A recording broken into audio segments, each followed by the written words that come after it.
ഞാൻ അവന്... നിങ്ങളുടെ ഒന്നും പണം ഞങ്ങൾക്ക് വേണ്ട സാറേ. രാധേ, നിനക്ക് ഭ്രാന്താണോടി?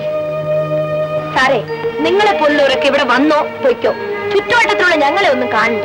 ഞങ്ങളോട് സ്നേഹം തോന്നണ്ട, അലിവും തോന്നണ്ട. കുട്ടിയല്ലേ, സ്നേഹം തോന്നി രൂപ കൊടുത്തു, അതിനെങ്ങനെ കിടന്ന് തുള്ളാനുണ്ടോ? അല്ലെങ്കിലും ബാക്കിയുള്ളവർ എന്തിനാ പറയുന്നത്? ഈ ചെന്നിനെ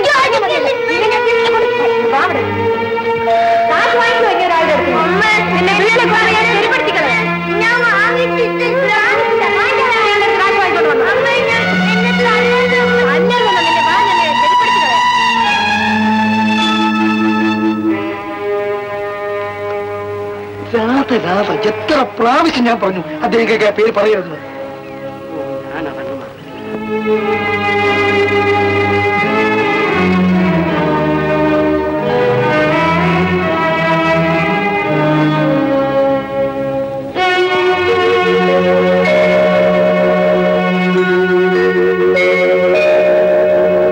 രാധേ, ഇതാ. എന്തിനാണ് ഇത്? വാങ്ങിക്കൂ. എനിക്ക് ആവശ്യമില്ല. കോളേജിൽ ഫീസ് അടയ്ക്കാത്തവരുടെ കൂട്ടത്തിൽ രാധയുടെ പേരും ബോർഡിൽ കണ്ടു. അതുകൊണ്ട് ഇതുകൊണ്ട് ഇന്ന് ഫീസ് അടയ്ക്കൂ. ഓഹോ, പാവപ്പെട്ടവരോട് സ്നേഹവും കാരുണ്യം കാണിക്കായിരിക്കും. തെറ്റിദ്ധരിക്കരുത്, ഇതിൽ ഒരു ദുരുദ്ദേശവുമില്ല. ഇന്നിരിക്കും, എന്നാലും എനിക്ക് വേണ്ട. രാധേ, എനിക്ക് നിന്നോട് പ്രേമമായിരിക്കും, അതിനുള്ള പ്രതിഫലമായിരിക്കും. ചന്ദ്ര, നിങ്ങളൊക്കെ വലിയ പണക്കാരാ, ഞാൻ പാവപ്പെട്ടവളാ. എനിക്കും ഒരു ഹൃദയമുണ്ട്, അത് വിൽക്കാനുള്ളതല്ല. രാധേ, രാധേ,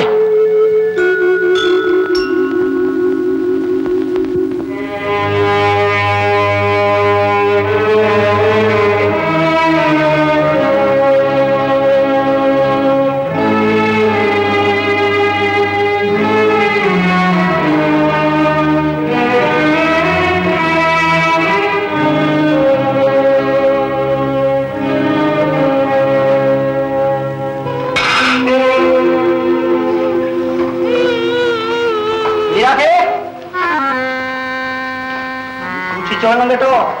ഈ ബി ഒരു പണക്കാരൻ വന്നിരിപ്പുണ്ട്, വലിയ പണക്കാരനാ.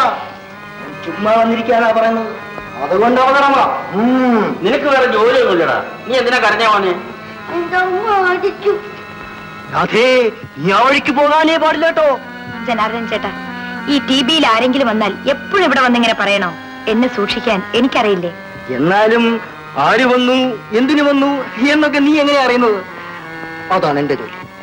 പിന്നെ നീ പേടിക്കൊന്നും വേണ്ട കേട്ടോ, ഞാൻ എപ്പോഴും ഇവിടെയൊക്കെ തന്നെ ഉണ്ടായിരിക്കും. എന്നാ ഞാൻ വരട്ടെ. വാവ് അടുത്തോണ്ടായിരിക്കും, ഇവൻ ഈയിടെ ഇത്തിരി കൂടുതലാ.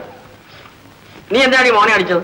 പറഞ്ഞ കേക്കണ്ടേ അച്ഛാ, ഇവൻ ടിവിയിൽ വന്ന ആളിനോട് രൂപയും വാങ്ങിച്ചോണ്ട് വന്നു. എന്തിനാ? എവിടെ രൂപ? എവിടെ? ഞാൻ അയാളുടെ മുഖത്ത് വലിച്ചെറിഞ്ഞു കൊടുത്തു. ഓ, ജനാർദ്ദന് മാത്രമല്ല, നിനക്കും കുറേശ്ശെ തുടങ്ങിയിട്ടുണ്ടെന്ന് എനിക്ക് തോന്നണേ. അമ്മ മോനെ അടിച്ചോടാ, നമുക്ക് അമ്മയുടെ മൂക്കരിഞ്ഞ് ഉപ്പിലിടാം കേട്ടോ.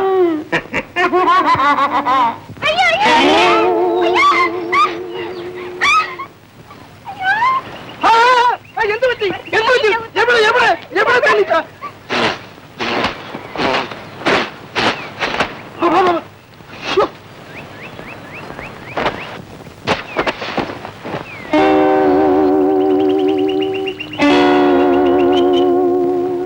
എന്താ പേര്? ശകുന്തള. ശകുന്തള? ശകുന്തളേ, എനിക്ക് എത്രമാത്രം ഇഷ്ടപ്പെട്ട പേരാണെന്നറിയാമോ? ശകുന്തള ഞാൻ എത്ര പ്രാവശ്യം വായിച്ചിട്ടുണ്ടോ? നീ വായിച്ചിട്ടുണ്ടോ? ഇല്ല, സിനിമ വന്നപ്പോ കണ്ടിട്ടുണ്ട്. വിവാഹം കഴിച്ചതാണോ? ഇല്ല. മതി. എന്താ മതി മതി എന്ന് പറയുന്നത്? ഓ ഈശ്വരാ, അയ്യോ എന്റെ ശകുന്തളെ, നീ ജനിച്ചിട്ട് 2000 വർഷങ്ങളെങ്കിലും ആയിക്കാണ് കേട്ടോ. കണ്ണോമുനി മരിച്ചു, കാളിദാസൻ മരിച്ചു, അനുസൂയ മരിച്ചു, പ്രിയമള മരിച്ചു. എന്റെ ശകുന്തളെ നീ മാത്രം മരിച്ചിട്ടില്ല കേട്ടോ. നിങ്ങൾക്ക് ഭ്രാന്താണോ? അതെ, പണ്ട് ശകുന്തളയെ കണ്ടപ്പോൾ ദുഷ്യന്തൻ എന്ത് സംഭവിച്ചോ അതിപ്പോ സംഭവിച്ചിരിക്കുന്നു. എന്റെ മനസ്സ് ഇപ്പോൾ ദുഷ്യന്തന്റേതാണ്. ഞാൻ ദുഷ്യന്തനാണ്. ഞാൻ ആരാണെന്ന് നിങ്ങൾക്കറിയില്ല. ശകുന്തളെ നോക്ക്, ശാകുന്തളത്തിലെ പോലെ തന്നെ സംഭവിച്ചു. അവിടെ വണ്ട്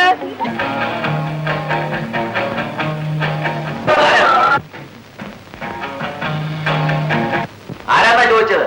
നിർത്തരുത് സാറ്, ഇന്നത്തെ ഒന്ന് തീർന്നോട്ടെ. കണ്ടു പോകട്ടെ. ഈ പത്മനാഭന് സാറിന് അറിഞ്ഞുകൂടാത്തതുകൊണ്ടാ. ഈ ടി വി വരുന്നവർക്കൊക്കെ പത്മനാഭനും വേണ്ടപ്പെട്ടവനാണ്. ഏത് വേണ്ടപ്പെട്ടവനാണ്? എനിക്ക് വേണ്ടപ്പെട്ടവനാകണ്ട. കടന്നു പോകട്ടെ. അയ്യോ, അങ്ങനെ പറയരുത്. സുഖസൗകര്യങ്ങളാണല്ലോ താമസിക്കാൻ വരുന്നവർക്ക് വേണ്ടത്. സൗകര്യം വാച്ചത്. സുഖം സാധാരണയായിട്ട് എന്റെ വഴിയാണ്. വേണമെന്നും ചോദിക്കാം. പക്ഷേ വായിച്ചത് അറിയില്ലെന്ന് മാത്രമേ ഉള്ളൂ. കുടിക്കാൻ വേണോ, കിടക്കാൻ വേണോ? വിഷമുടി, വിഷമുടി.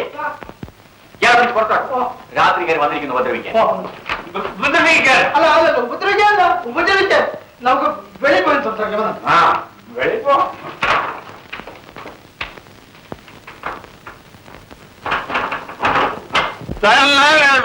ഞാൻ പാവപ്പെട്ട ഒരു ഡ്രൈവറാണ്. കയ്യിൽ കാശുണ്ടോ? ആവശ്യം കൂടി അറിയിച്ചാൽ കയ്യിൽ കാശുണ്ടോ? എന്റെ കയ്യിൽ ഒരു 5 രൂപ. ആ, അത് മതി. എന്തിനാണാവോ? എനിക്ക് മദ്യപിക്കാൻ ആശ. അയ്യോ, ചതിക്കല്ലേ. ഇപ്പൊ തന്നെ കാല് നിലത്ത് നിൽക്കുന്നില്ല. അങ്ങനെ ഭൂമിദേവിയെ ഉപദ്രവിക്കാറില്ലെന്ന് തോന്നല്ലോ.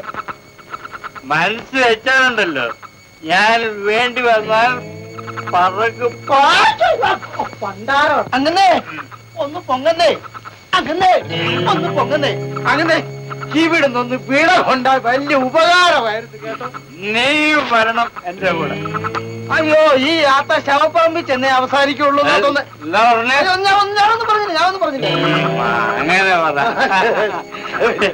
നീ എന്റെ വീട് കണ്ടിട്ടുണ്ടോ? വീടൊന്നല്ല, ഞാൻ അങ്ങ് നിന്റെ ഒന്നും കണ്ടിട്ടില്ല. ആ, എന്നാൽ ഒന്ന് കാണേണ്ടതാ.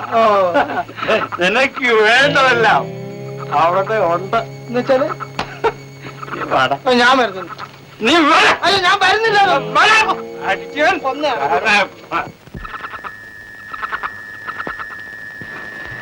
ഇതാണ് നമ്മുടെ ബംഗ്ലാവ്.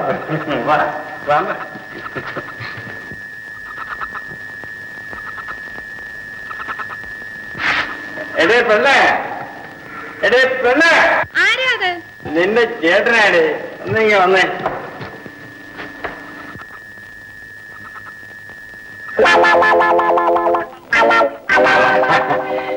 ഇതേ എന്റെ ഒരു സ്നേഹിതനാണ്.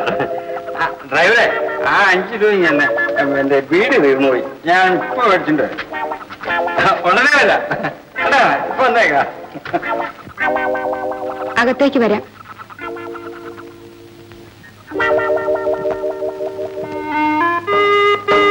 ഇരുന്നാട്ട്. ഞാൻ പകൽ വെളിച്ചത്തിൽ കണ്ട ശകുന്തളയാണെന്ന് എന്താ അല്ലെന്ന് തോന്നുന്നുണ്ടോ? ഒരു സംശയം. സംശയിക്കണ്ട. ഇതാണ് ഞാൻ. എന്റെ ചേട്ടൻ എന്നെ ഇവിടെ എത്തിച്ചതാണ്. സാറ് പഴയ ശകുന്തളയെ അങ്ങ് മറന്നേക്കും. എനിക്ക് എന്നെ മറക്കാനൊക്കോ? ശകുന്തള മറക്കാനൊക്കോ?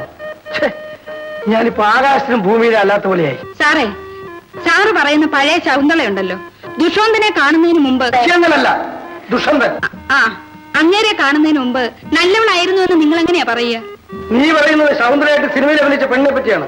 സാക്ഷാൽ ശകുന്തള സാക്ഷാൽ തന്നെയായിരുന്നു. എന്നാ ഞാനും സാക്ഷാല. ഇതൊന്നും ഞാൻ മനസ്സറിഞ്ഞുകൊണ്ട് ചെയ്യുന്നതല്ല, എന്റെ ചേട്ടൻ എന്നെ കൊണ്ട് ചെയ്യിക്കുന്നതാ. എന്നാലും എന്റെ ശകുന്തളെ, ഞാനൊന്ന് ചോദിക്കട്ടെ, പഴയ ദുഷ്യന്തൻ സാക്ഷാലായിരുന്നോ? എന്താ ഒന്നും മിണ്ടാത്തത്? അതിരിക്കട്ടെ, നിങ്ങൾ സാക്ഷാലാണോ? എന്തു പറ്റി? നീ എന്നെ ഇരുത്തിക്കളഞ്ഞു കേട്ടോ ശകുന്തളെ. ഡ്രൈവറെ, ഡ്രൈവർ എന്ന് വിളിക്കരുത് കേട്ടോ. പിന്നെന്ത് വിളിക്കണം? ആര്യപുത്ര. ആര്യപുത്ര. ആര്യപുത്ര അല്ല, ആര്യപുത്ര. ശകുന്തളെ,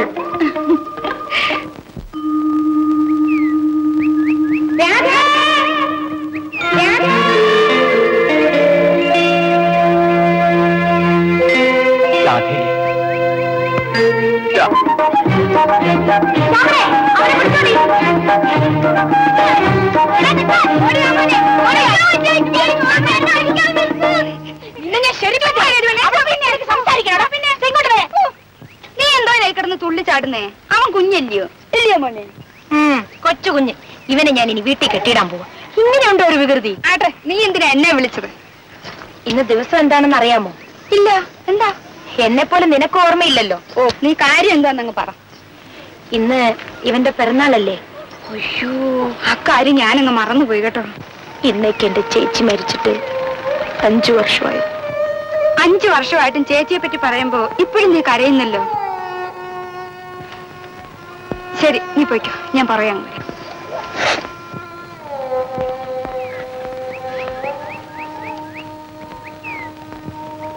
ഈ സാർ ഇങ്ങനെ ടി വിയിൽ വന്ന് താമസിക്കുന്ന എന്തിനാ? അത് അങ്ങേർക്ക് ഒരു പിടിയില്ലെന്നാണ് തോന്നുന്നത്. അല്ല, ടി വിയിൽ വരുന്നവരെയും പോകുന്നവരെയും പറ്റി നമ്മളിരുന്ന് ചിന്തിക്കേണ്ട ആവശ്യമുണ്ട്. അത് ശരിയാ. പക്ഷേ ഈ സാറ് ആളെ ചിന്തിപ്പിച്ച് കളയും, ഒരു പിടിയും കിട്ടുന്നില്ല. എവിടേക്ക് ഓഫീസിലേക്കായിരിക്കും. എന്താ പരിഹസിക്കാണോ? അല്ല, ഈ ഒരുങ്ങി പിടിച്ചുള്ള പോക്ക് കണ്ടപ്പോ ചോദിച്ചു പോയതാന്നേ. എടാ മോനെ, ഈ അലഞ്ഞു തിരിഞ്ഞു നടക്കുന്ന നേരം കൊണ്ട് ടി വിയിൽ വന്ന് എന്നെ ഒന്ന് സഹായിക്കുകയാണെങ്കിൽ ഈ വയസ്സുകാലത്ത് വരുന്നവർക്കും പോകുന്നവർക്കും രാത്രിയും പകലും ഇല്ലാതെ കടയിലും മറ്റും ഞാൻ ഈ ഓടേണ്ട വരുമോ? വാച്ചറേ, എന്താണ് ആണുകുട്ടാ നീ അച്ഛനെ വിളിച്ചത്? വിളിച്ചോട്ടെ എന്ന് അവന്റെ ആശയല്ലേ. അച്ഛനെന്ന് വിളിച്ചാലും വാച്ചറെന്ന് വിളിച്ചാലും ഇവിടെ ഒരു അർത്ഥമാണ്. ടി വിയുടെ സൂക്ഷിപ്പുകാരൻ വാച്ചർ, അച്ഛൻ ഞങ്ങളുടെയും സൂക്ഷിപ്പുകാരനാ. അതുകൊണ്ട് വാച്ചറെന്ന് വിളിച്ചോണ്ട് ഒരു കുഴപ്പമില്ല. ആദ്യത്തെ കുഞ്ഞ് ആൺകുഞ്ഞാകുന്നത് ഭാഗ്യമാണെന്നാ പറയുന്നത്. എന്നിട്ട് ഇപ്പൊ എന്ത് പറ്റി? എന്നിട്ട് ഭാഗ്യം കൊണ്ട് ഇവിടെ ശ്വാസം മുട്ടി നിൽക്കുകയല്ലേ. അവനെ പെറ്റെടുത്തതേ ഞാനാ. രാധ അച്ഛൻ കേട്ടണം, അവനെ ഇങ്ങനാക്കിയത് ഈ ഒറ്റ മനുഷ്യനാ. അവനെ നോക്കാൻ ഒറ്റ വഴിയേ ഉള്ളൂ. രാധയുടെ അച്ഛനോട് പറയാൻ മുഹൂർത്തം ഒന്നും നോക്കാനില്ലല്ലോ. നാണക്കുട്ടന് രാധയെ കല്യാണം കഴിക്കാൻ വലിയ ആഗ്രഹമുണ്ട്. ആ പെണ്ണിനെ പട്ടിണിക്കിട്ട് കൊല്ലാനോ? അവന്റെ തന്ത ഇവിടെ ഒന്നും കെട്ടിവെച്ചിട്ടില്ല. എന്തെങ്കിലും ജോലിക്ക് പോവുക, അതൊട്ട് ചെയ്യയില്ല. ടിവിയിലെ എത്ര പണക്കാരും വലിയ വലിയ ഉദ്യോഗസ്ഥന്മാരും വന്നു പോകുന്നു. സ്വന്തം മകന്റെ കാര്യമല്ലേ, നിങ്ങൾക്കൊരു വാക്ക് പറഞ്ഞുകൂടെ? അതും പോട്ടെ, ആരെങ്കിലും സന്തോഷിച്ചൊരു 50 പൈസ കൊടുത്താ കൈനീട്ട് മേടിക്കാൻ നിങ്ങൾക്ക് നാണമാണ് പോലും. പിന്നെ ഈ ഇരിക്കുന്ന പണി ഇവിടുത്തെ വേലക്കാരിയൊന്നുമല്ല, ഓർമ്മ ഇരിക്കട്ടെ. അല്ല, രാധയുടെ നാണുക്കുട്ടന്റെ കാര്യം പറഞ്ഞിട്ട് മറുപടി ഒന്നും പറഞ്ഞില്ല. അതിന് ഇത്ര ധൃതി പിടിക്കണോ? നമുക്ക് സാവധാനത്തിൽ ആലോചിക്കാം.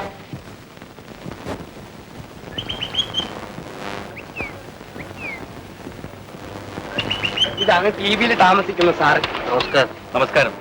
എന്റെ മോൾ അന്ന് കുറച്ച് അപമര്യാദയായി പെരുമാറിയെന്ന് കേശവൻ നായർ പറഞ്ഞറിഞ്ഞു. അതിന് ക്ഷമ ചോദിക്കാൻ ഞാൻ വന്നതാ. അവൾ അങ്ങനെയാ. സാരമില്ല.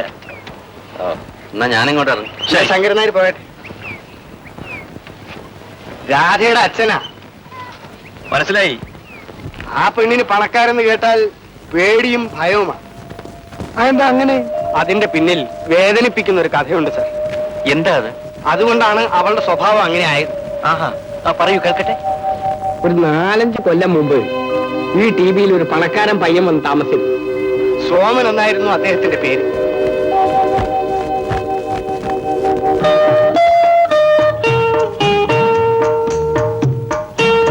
നമസ്കാരം. നമസ്കാരം. എന്താ? ഞങ്ങൾ ഇവിടുത്തെ ഒരു കലാസമിതി പ്രവർത്തകരാണ്. ഞങ്ങളുടെ സമിതിയുടെ 5ാം വാർഷികമാണ് നാളെ. ഇവിടെ അടുത്ത് വെച്ചാണ്. അതിന് എന്നോട് സംഭാവന ചോദിക്കാൻ വന്നതായിരിക്കും. ഓഹോ, അതെ.